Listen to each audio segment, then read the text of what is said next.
Un siècle avant la naissance d'Albert Einstein, la France est encore une monarchie absolue. Le roi Louis XV règne sur un pays qui croule sous les impôts et les privilèges de l'aristocratie. Mais c'est aussi une période d'effervescence intellectuelle qui dessine un nouvel horizon. Jacques, laissez cette fenêtre ouverte. Oubliez la pluie, il nous faut de l'air.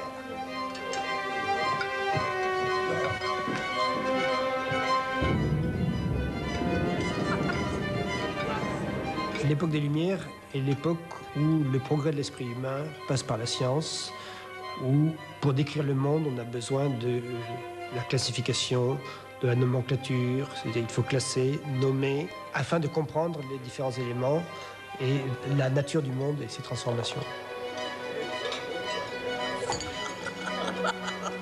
Antoine Lavoisier a grandi parmi les plus beaux esprits scientifiques de son temps et il voue une passion particulière à la chimie. À 24 ans, il est devenu l'un des fermiers généraux qui, pour le compte du roi, perçoivent les impôts auprès du peuple. Cela ne l'empêche pas d'essayer de parfaire la connaissance du monde naturel, ni de tenter de comprendre comment la matière est constituée. Monsieur Lavoisier, si je ne m'abuse, vous ne consommez que du lait ce soir. Je vous ai vu boire un verre de lait et maintenant vous avalez un bol de lait. Allez-vous terminer la soirée par une assiette de lait? Votre sens de l'observation révèle un esprit doué de curiosité scientifique, mademoiselle. C'est fort inhabituel. Je vais satisfaire votre curiosité. Apprenez que, depuis ces dernières 5 semaines, je me contente de boire du lait. Bonté divine! Je préférerais mourir que de devoir me contenter de lait pendant 5 semaines. Seriez-vous la proie, dites-moi, d'une affection infantile? Bien au contraire. En fait, j'étudie les effets de la diète sur la santé. Monsieur, avec tout le respect dû à un membre de l'Académie royale des sciences, votre estomac doit se dire qu'on vous a coupé la gorge.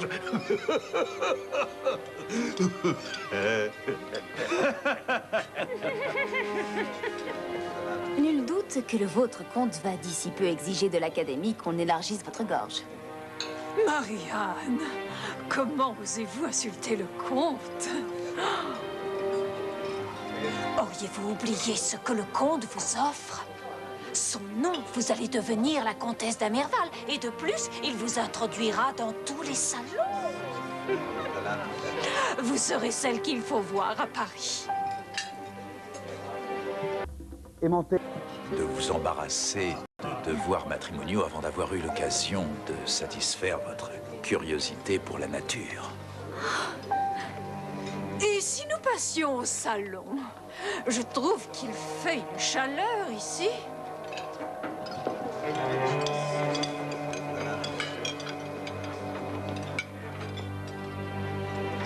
Comptez-vous épouser d'Amerval? C'est un projet, mais ce n'est pas le mien. Alors je me dois de vous sauver.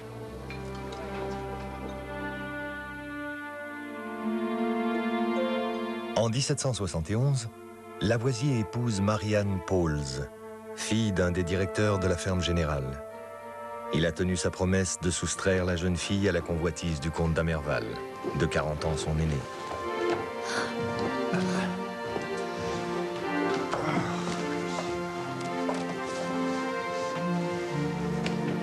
Laissez-moi vous montrer quelque chose.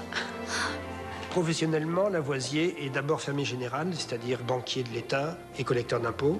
Il est membre de l'Académie des sciences, 2 fois par semaine l'après-midi. Et il est surtout chimiste. Madame.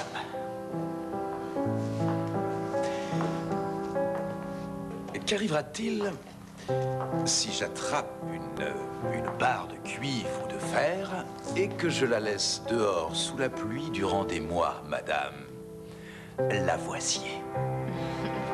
Monsieur Lavoisier. Répondez-moi. Qu'adviendra-t-il, d'après vous?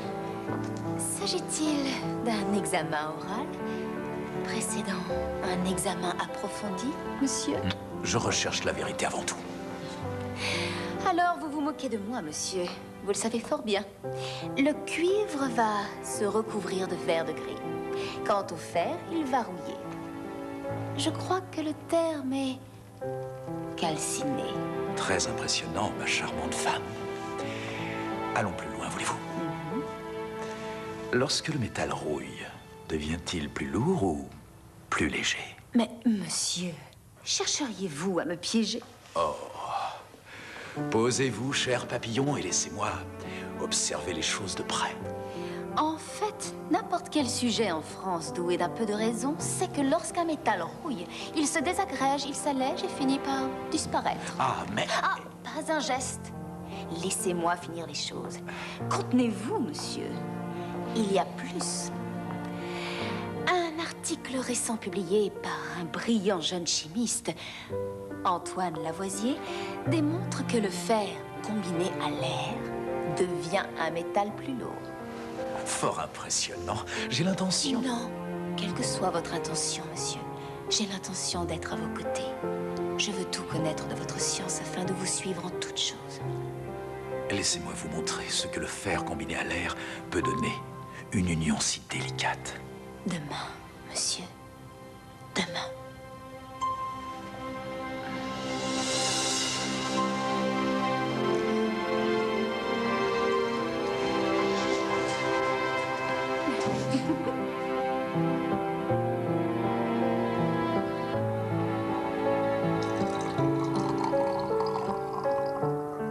Madame Lavoisier participe à sa façon aux travaux de son mari.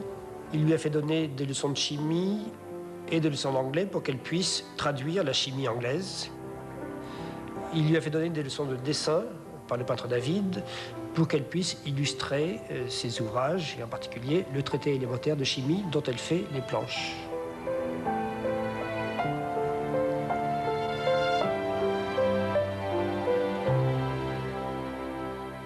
Antoine?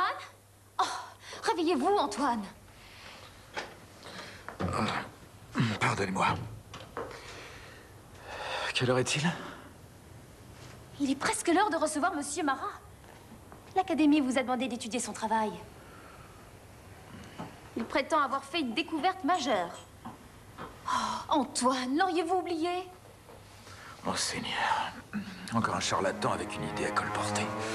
Seigneur, donnez-moi la patience. Dans la société d'Ancien Régime, l'Académie des sciences a pour fonction de dire la science. Tous les scientifiques, comme Marat, proposent à l'Académie leurs travaux et l'Académie les expertise et les valide éventuellement. Ah, Monsieur Marat. Ah, monsieur. J'ai inventé un système qui projette une image de la substance du feu sur un panneau. Vous voyez, quand une lanterne est placée devant une flamme, un motif se met à briller au-dessus de la flamme. Mon système peut rendre la substance du feu visible. Avez-vous recueilli cette substance du feu? Avez-vous réussi à la piéger, à la mesurer? Bien non, mais elle est visible. Je suis désolé, mais là, vous manquez de mesures exactes, de précision, d'observation aboutie. Et sans raisonnement rigoureux, ce ne sont que des conjectures, ce qui est loin de la science.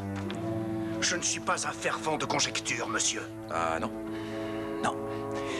Excusez-moi, je vous prie, je suis extrêmement occupé aujourd'hui. Mais merci. Merci. Et ce sera tout? Bien le bonjour, monsieur. En 1779, 10 ans avant la Révolution, les travaux de Marat ne sont pas reconnus par l'Académie des sciences. Marat va en concevoir une haine qui, plus tard sous la Révolution, va aboutir à la suppression des académies. Laissez-moi deviner, Marat. Le grand scientifique du roi, ce despote, a décrété que votre invention n'est pas conforme à la version de la vérité établie par l'Académie. Lavoisier. Il ne sait parler que de faits. La vérité l'obsède plus que tout. Écoutez-moi, mon ami. Elles se ressemblent toutes, ces académies royales. Elles insultent la liberté de penser. Ils s'imaginent être les seuls arbitres de la vérité. Et sont pourris jusqu'à la moelle. Tout comme les autres tentacules du roi. Le peuple, c'est lui qui saura distinguer le vrai du faux. Ne vous inquiétez pas. Dans mon prochain pamphlet, je vais dénoncer votre persécuteur.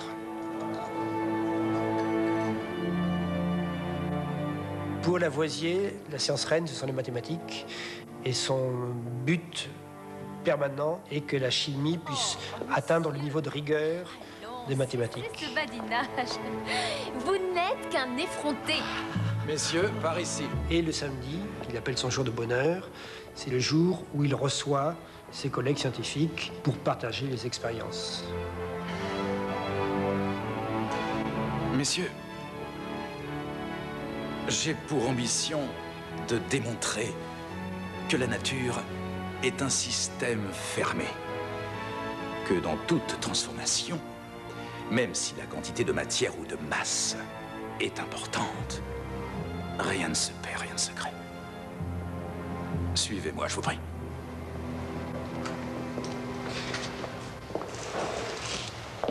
Au préalable, je chauffe une quantité d'eau précise, jusqu'à évaporation. La vapeur traverse un canon à fusil incandescent, enfoui dans les braises. À l'autre bout, nous refroidissons la vapeur et premier constat, nous récoltons moins d'eau que nous en avions au départ. Il est clair que nous avons perdu une certaine quantité d'eau. Cependant, nous avons récolté un gaz. Et le poids de notre canon à fusil a augmenté.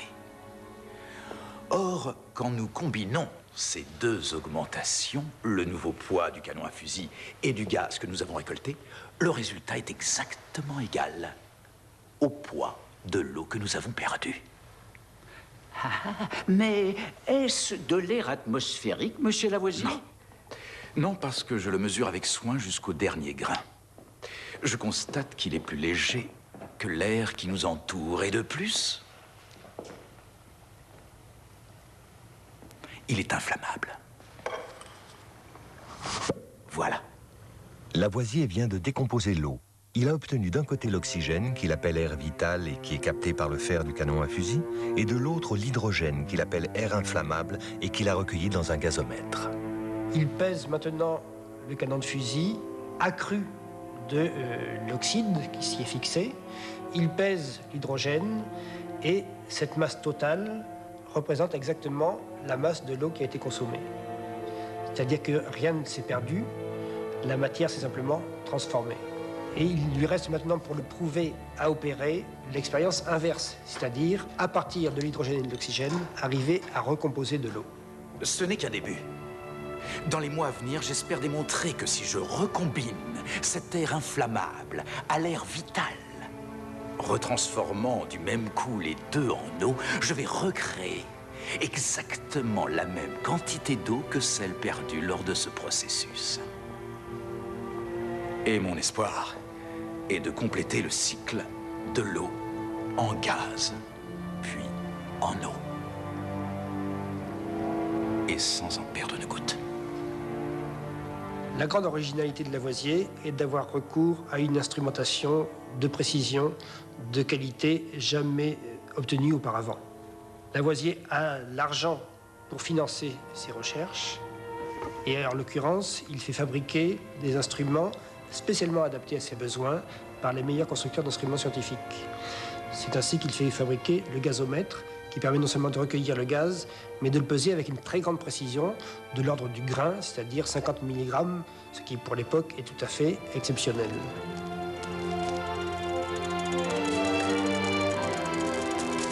En quelques années, Antoine Lavoisier a fait de son laboratoire parisien un haut lieu de la chimie moderne, au travers de centaines d'expériences qu'il a menées en chauffant, corrodant, mélangeant ou enflammant tous les matériaux possibles. Grâce aux instruments de haute précision qui lui permettent de mesurer scrupuleusement les liquides, les poudres et les gaz produits au cours de ses expériences, il démontre que lors de ces transformations, aucune masse ne disparaît. Les liquides peuvent bien devenir des gaz, les métaux se corroder, le bois se transformer en cendres. Rien ne se perd, rien ne se crée, mais tout se transforme. Et la révolution chimique entamée par Lavoisier trouve son couronnement lorsqu'il parvient à recombiner l'hydrogène et l'oxygène pour former de manière synthétique et pour la première fois de l'eau. Que se passe-t-il?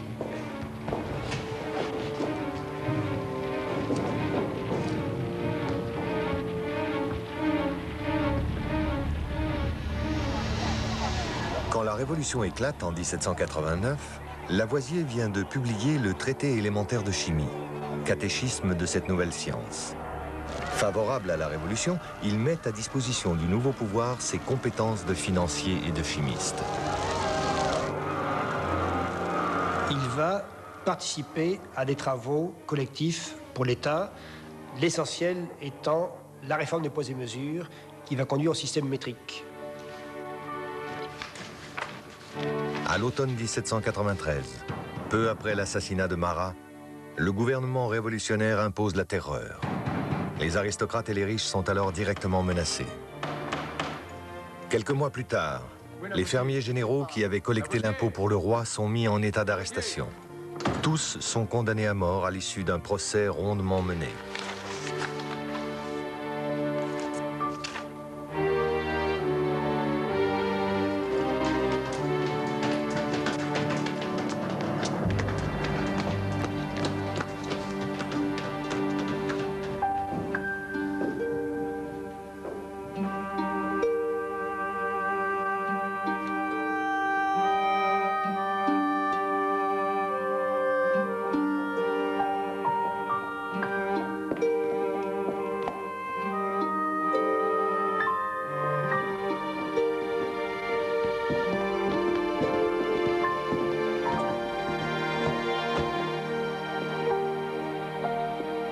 Le 8 mai 1794, Antoine Lavoisier est exécuté avec ses 27 collègues fermiers généraux en moins de 35 minutes.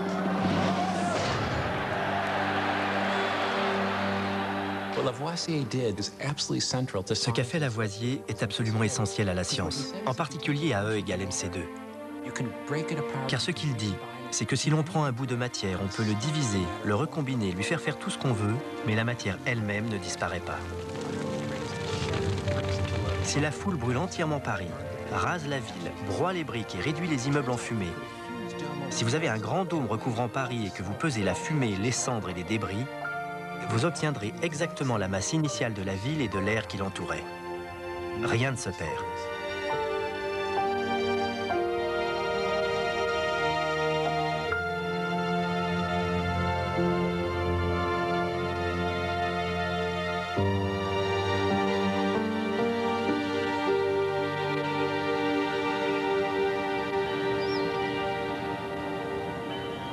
Un siècle plus tard, la nature tout entière a été divisée en deux grands domaines. Il y a l'énergie, les forces qui animent les objets, et la masse, la matière physique dont se composent ces objets. La science du 19e siècle repose entièrement sur ces deux puissants piliers.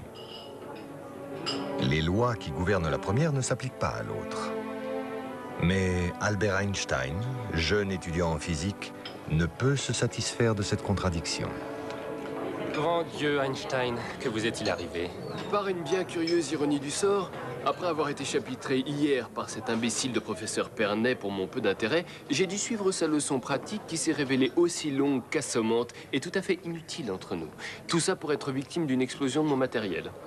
C'était donc de votre faute. Merci. Comment allez-vous aujourd'hui, mademoiselle Maric? Tout à fait bien, monsieur Einstein. Cela me ravit de voir que vous avez pu sortir du laboratoire sain et sauf. Eh bien, pour ne pas vous alarmer davantage, je prends la ferme décision de ne travailler qu'au Café Bahnhof, de lire les grands maîtres de la physique théorique et de fuir le babillage sans intérêt de polytechnicien. C'est ce que vous avez toujours fait, non? Il fait une chaleur étouffante ici, mademoiselle Maric. Que diriez-vous d'une marche? Il y a une chose dont j'aimerais assez discuter avec vous. Une marche, monsieur Einstein? Pourquoi pas? J'en profiterai pour vous faire un résumé des cours que vous avez manqués. Pour être physicien, il faut d'abord croire que la matière, ou même l'univers, nous sont en partie intelligibles. Et ce principe d'intelligibilité de la matière, c'est ce à quoi croyait Einstein, c'est ce qui le fascinait, c'est ce qu'il voulait découvrir. Il voulait découvrir les lois qui pilotent l'univers, aussi bien à l'échelle microscopique qu'à l'échelle cosmologique.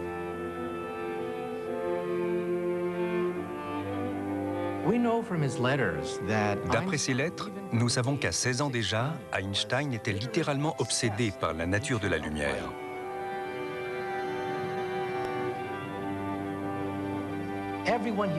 Il harcelait tous les gens à qui